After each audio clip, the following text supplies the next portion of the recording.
All right, my name is Daniel. I'm the founder of Tiny Rig, and today we're going to walk you guys through this Gladiator we just wrapped up.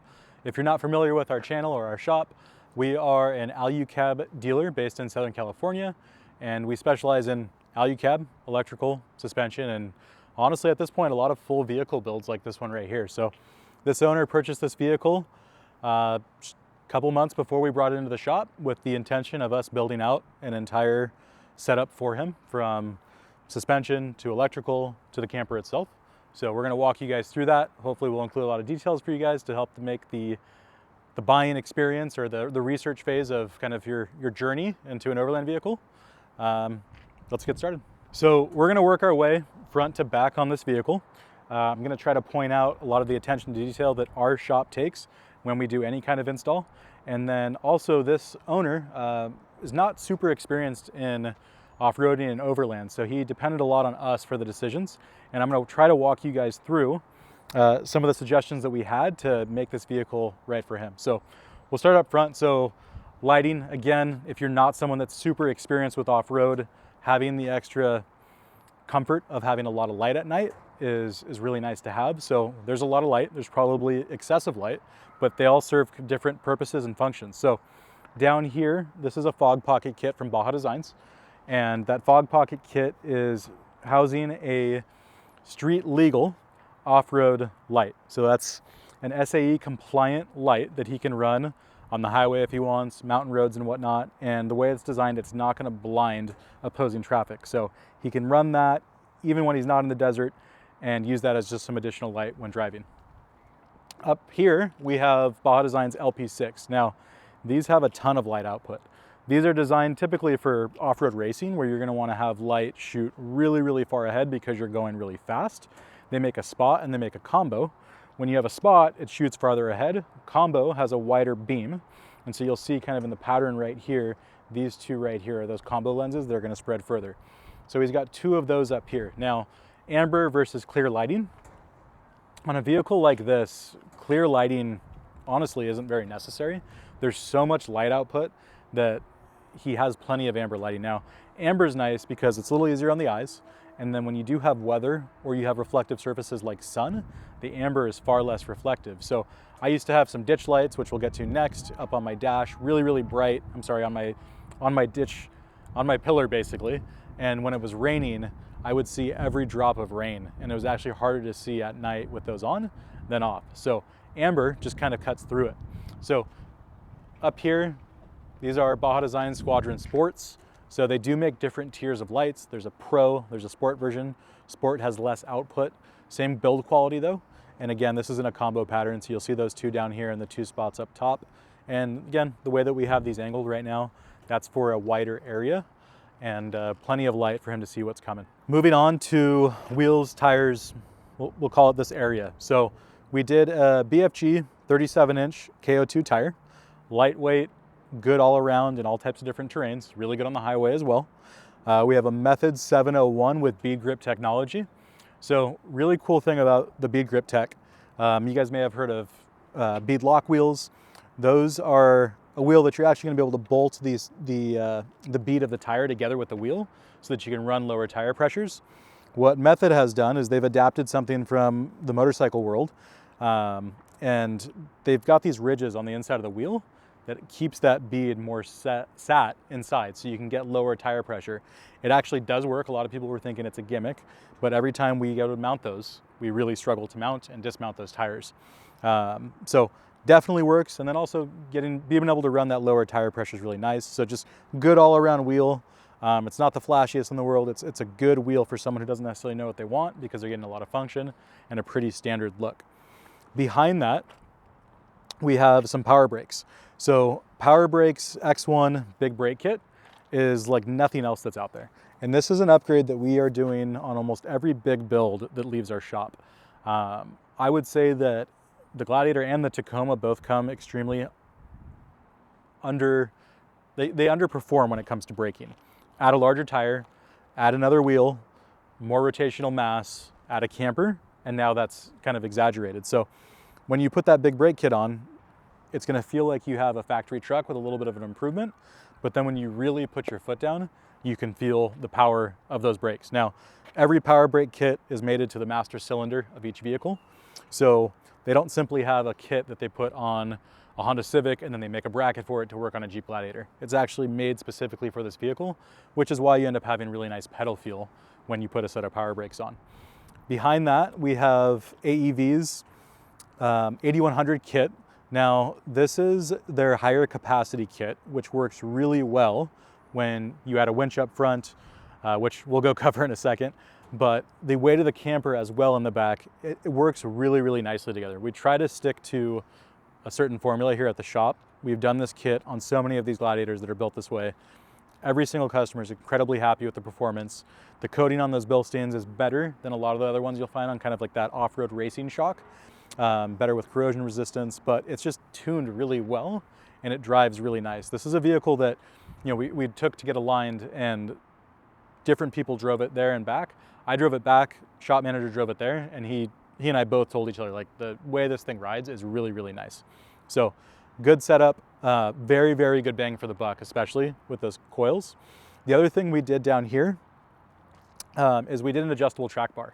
And so that just allows us to align the vehicle a little easier and gives us more play when it comes to adding a lift to the vehicle. Up front, forgive me, I didn't cover this.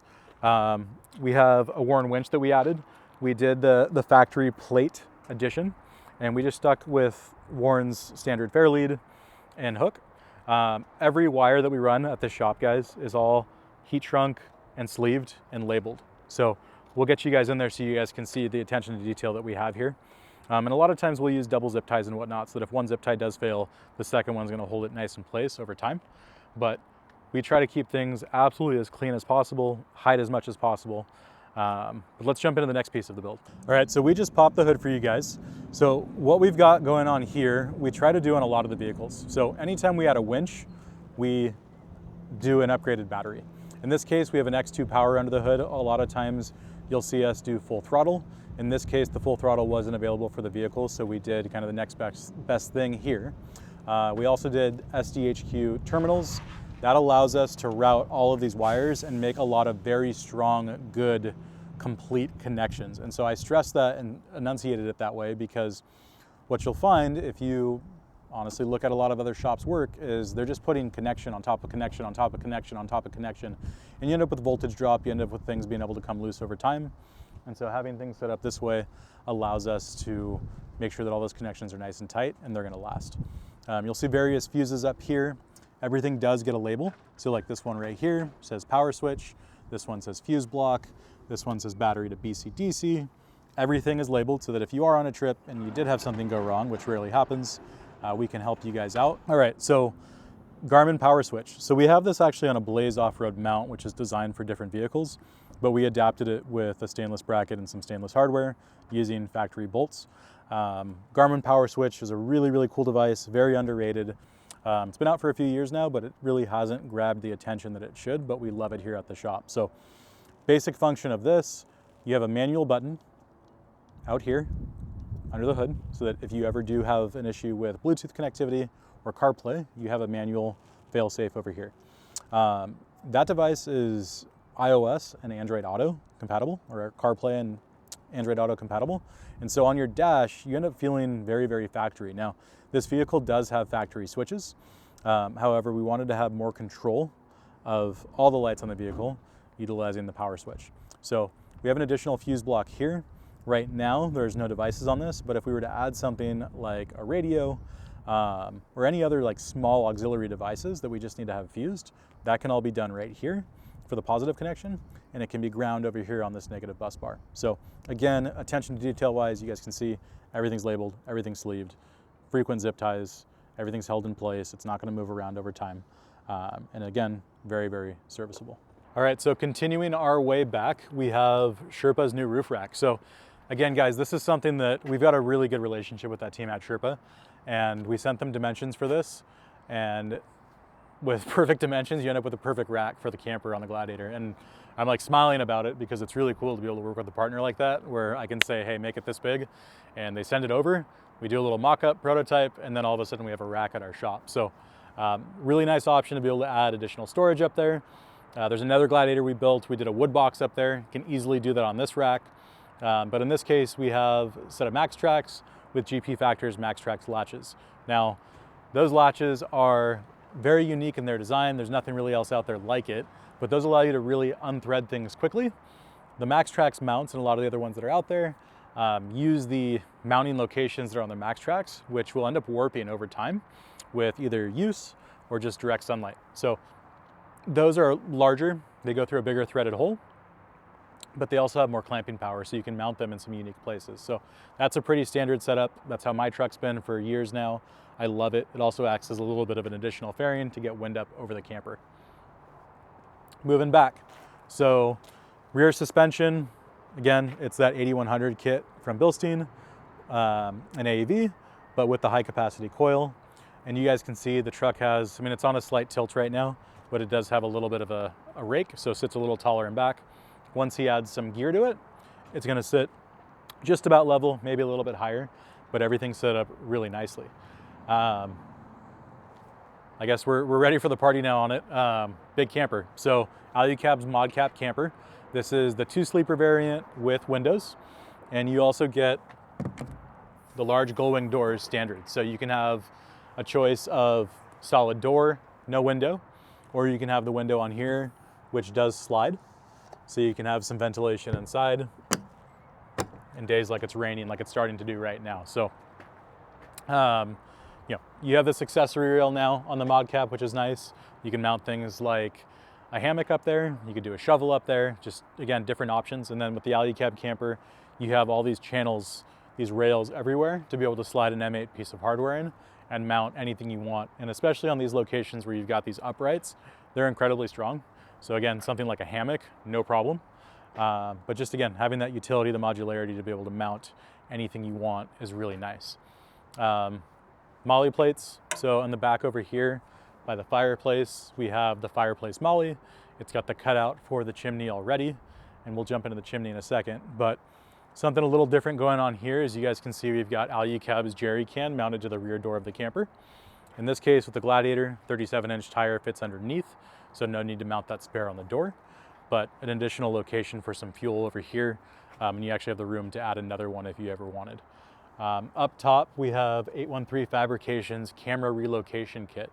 So again, something really standard that we do now on the Gladiators is we use that kit. We pair it with a taser system, and when you flip the turn signals on the vehicle, your rear camera now shows up on that screen. So there is no window with this camper, and so now you don't have a rear view mirror. That gives you that rear view mirror functionality by being able to use turn signals. Over here, Alu-Cab's gravity-fed water spigot. That is paired with the 13-gallon water tank inside the truck. And then back over here, we have the propane line going to the regulator on a power tank mount with an 11-pound propane tank. So this right here is plumbed to provide propane to the Fireplace, which is a GP Factor Fireplace kit paired with a Dickinson heater. Now, that's one of my favorite things about the camper. It's consistent that customers are absolutely blown away with how efficient it works, how fun it is. You pop the tent and you've got a little fire reflection on the top of the camper. It uses radiant heat. It's incredibly safe. There's no carbon monoxide, and it's one of the only ways that you can run a propane heater without generating moisture. So that chimney right there that GP Factor makes is dual piped, pulls fresh air in, blows the exhaust out, and then on the inside you've got a 12-volt fan that blows the radiant heat from the burn chamber in there into the camper, and so you end up with a really dry heat. It's really nice. You can even dry out your towels, clothes, things like that get wet in the rain overnight. I do just recommend drinking some water. It can dehydrate you if you're running it all night and it's cooking inside. So really cool setup. And then on the back door, again, very standard of ours. There's a lot of other accessories out there, but this just works and everything is super high quality. But this is GP Factor's table. Really large surface area. You get a 2-burner stove on here, do all your prep work over here. There's videos of me slamming this thing, but they're bulletproof. It's food grade stainless steel. They're patent pending latches. Really, really nice table. And then these molly plates up here. I have a cooking bag on mine. I do fire extinguisher, I used to have a coffee kit up there, so kind of it's just, you create it to whatever you need, you make it yours. Really, really, really nice setup. Screen kits. So I always tell folks, if I was gonna choose one screen kit, I would get the rear door screen kit right here. It has a screen on it, but it also has the canvas. So when I get to camp, I actually, as soon as I open my door, I drop my canvas and the mozzie net, and I just leave it open. And that keeps the bugs out, but also allows me to just reach into my drawers and grab cooking stuff.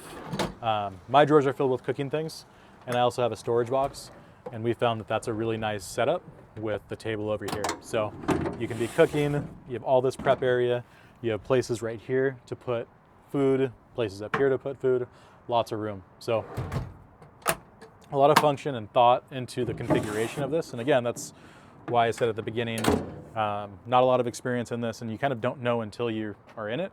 So being able to help folks get set up the way that I've camped for years and so many of our customers now have camped, we know it works really well. So Goose Gear. We have a Goose Gear base plate. We have utility cabinets going up the entire side over here. We have the double drawer module right here, and then another front utility cabinet with the bulkhead panel. Just the other day, talking to a customer about kind of what configuration they should do. When I first was going over what Goose Gear I wanted in my truck, I thought I was gonna go all utility cabinets so that I had a nice clean open space. But what I found was having the drawers for cooking was really nice. And also this little difference, it's pretty insignificant. So if I were to go back, I might actually run 2 drawers on both sides because drawers are so nice. They are heavier. So like this drawer module is about 45 pounds and the utility cabinets are 14, 15 pounds depending on front or back, they're different sizes. So there is some weight savings to it, but the organization of a drawer is really, really nice. And again, Goose Gear, we hear it all the time, they hear it all the time, very expensive. I can tell you right now, we've never, ever once had a Goose Gear warranty issue. So, you know, with the cost comes quality. They're not using 80/20. This is Goose Gear's own proprietary extrusion that's built for them. It's stronger than the 80/20 that you're gonna find online. It's stronger than the 80/20 that you're gonna find in most of those roof racks. And it's also actually lighter. So they do enough volume at this point to be able to get their own extrusion and make some enhancements. These corner blocks are also a lot nicer. So if you're someone who appreciates quality and kind of the best, I think Goose Gear nails it with that. Up front, we also have, I'm gonna pop these side windows so we have a little better lighting inside the camper. But you guys can see a product that we haven't featured on our channel before, and that's Alu-Cab's molly plate. Now, one thing that we found is that Alu-Cab molly plate, it's a new product. It's actually not compatible with Goose Gear. So we had to make some modifications to the top plates over here to gain some additional clearance with the Fireplace on that side. So I think in the future, we're probably gonna end up pairing an interior build out of Goose Gear with 813's molly plates. And that's something that's, you know, I want to say unfortunate because the Alcab one is really nice, but so is the 813, but they're going to serve the same purpose and then just make the installation a little more seamless. Behind that bulkhead panel, we have the electrical components. So we're running a 125 amp hour anti-gravity battery. That's lithium, weighs about 31 pounds. And the beauty of that is that in 31 pounds, you have 125 amp hours of usable power. Now, the difference between that and what's under the hood, that you actually get 100% of its usability or its amp hour rating. The battery under the hood is probably rated at about 80 amp hours, but because of the technology or the chemistry of that battery, you don't get to actually use 100% of it. Once you go past 70-ish%, you start to deplete the battery. It's like the old cordless phones back in the day where it said charge it to 100% first, right? Like that chemistry in those batteries, it all has certain requirements to be able to maintain it correctly. And so in this case, the lithium that we have, it's got an internal battery monitor inside of it, and you can drain it all the way down to 100% without causing any damage. With that, we've paired it with RedArc's BCDC charger. So we get it all the time. People come to us and they want very complex electrical systems. And after a conversation, which I'm going to share with you guys, we end up back at this same board. So RedArc's BCDC Alpha 50. This is a new version of the same BCDC 1250 we've always done. It is a 12 volt, 50 amp DC to DC charger with a solar MPPT controller. So this little tiny device right here allows us to connect the solar panels, which are on top. Those are 115 watt sun flare solar panels, really, really high quality, incredibly efficient, actually slightly underrated, meaning they pull more than 115 watts. They also have bypass diodes so that when you do have shade or you do cover them, let's say you throw surfboards over half of them, the rest of the panel still functions. Behind the Goose Gear board, we have fusing, bus bars and whatnot to keep everything clean. All that wiring is labeled, sleeved, so that it's easily serviceable. You guys can kind of see up here, if it's red, it's getting some red heat shrink black. Again, easy to know what's going on if you ever need to service it. Over here on the switch panel, we do a Blue C 4321, and we have switched that up before. We've done the six switch before, but this case you've got cabin lights, which are going to turn on all these National Luna dual LED lights in the camper. You've got accessory, which I refer to as upstairs, which is those included 12 volt sockets, USB ports, and flexible lights. And then you've got your outlets down here for USB charging and a 12 volt socket. So this small system is going to get 99% of our customers exactly what they need. The Fireplace 12 volt fan gets fused behind here, but there's an on off switch over there. So putting that on one of these switches just doesn't seem necessary. So again, super simple, very serviceable. It stands out in my head having that conversation with the customer. He's been overlanding for a really long time, came from a more complex Red Arc system in his trailer, thought he wanted the same one again because it worked so well, but he's now taken his camper out camping so many times and said, thank you so much for talking me out of that. This is all I need, and it's so simple to use. So again, we can sell you more expensive stuff, but when things work this well, we try to stick to them. Same goes for the suspension. There's more expensive options out there, but it just works incredibly well, so we stick to it. Other than that, small accessories that if you guys want more information on, want to see the function of them, we can do that for you guys.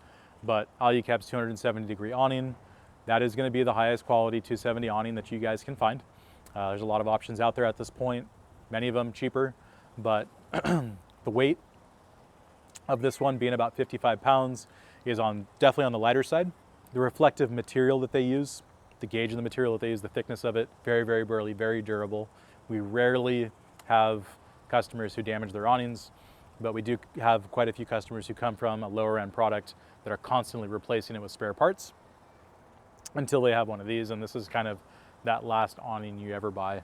And actually, this build as a whole is one of those builds where there's really no upgrades here that this individual is going to need. Yes, there's higher end suspension. If you were to start to push the truck really, really hard, want to go faster, maybe we do something that's adjustable, something like a set of Kings that are adjustable, but for the majority of people, this is kind of the end all and be all. Inside the back seat, we'll jump in here. We have the National Luna 50-liter fridge. Power from that is coming from the camper, so we run that underneath the vehicle, do a weatherproof grommet underneath, and then we've paired that with the 40% seat delete, which gives you a lot of space to be able to save inside the camper with the 50-liter National Luna fridge. We stick to National Luna fridges or angle fridges here at the shop because of their construction, their quality, their efficiency. A lot of other fridges out on the market cost less money, but typically that's coming at a sacrifice of build quality or efficiency when it comes to battery power. So 125 amp hours I mentioned before, 230 watts of solar up top. I've had my fridge running in my truck for 4 years. Never once needed to unplug it. My battery life usually stays about 80%.